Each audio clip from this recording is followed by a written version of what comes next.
are about to see the players begin. And big moment as Nakamura needs to show whether he's in the mood for a fight. Yeah, we are gonna see if... Okay, handshake! It is showtime, folks! And what is Hikaru gonna open with? And he picks up the E-pawn, and we'll see whether Fabiano does the same, and he absolutely does. Okay, so E4, which Nakamura has been relying on a lot this tournament, and Fabiano has delved into the Sicilian of late. Of course, he released a very popular opening course on a branch of the Spanish recently, so I'm interested to see. Okay, it's the Petrov defense, not any Spanish sidelines there, and Nakamura brings out his other knight, not allowing any main lines. It's the 4 knights variation, the 4 knights game, and it's the 4 knights Scotch after this pawn push in the centre, known as a very solid, whisper it quietly, drawish line Nakamura's employing here. It does have a touch of venom though.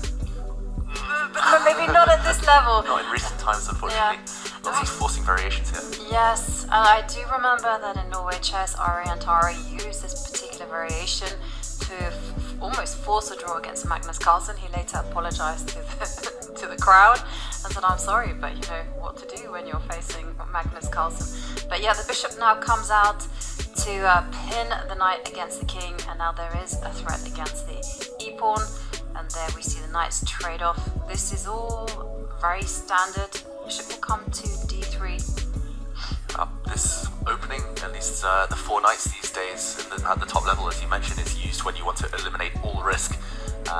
Certain variations, you get a small niggle, a small pull. You can put a bit of pressure on black's position due to white's superior pawn structure.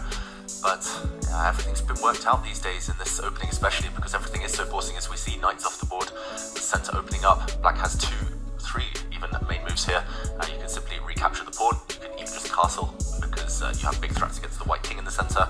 Or if you really want to force the issue, you can play moves like bishop to g4. I'm expecting to see black castle first of all, and you can make that decision a bit later. There we go. He does get his king to safety. The threat of a check is too big. White needs to get castled himself. As Nakamura does. We're already 8 moves in after 1 minute. Players blitzing at this point. They are blitzing. And what happens next? A big moment. If Fabiano plays c takes d5, the game will go on quite a long time. We'll see some strategic manoeuvring where black has an isolated a-pawn long term, so maybe slightly worse than any endgame. But okay, this is promising. I was slightly afraid we'd see bishop g4 and lots of draws there at the top level. Fabiano, he chooses the more fighting approach as black. Yes, he actually develops, pushes this h-pawn 1 square forward. And, well, according to my old knowledge, this is actually to secure the f3 square for the queen. Because I did actually win a game a long time ago by, after the queen came to f3, they forgot to go h3, and somehow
now take this pawn maybe.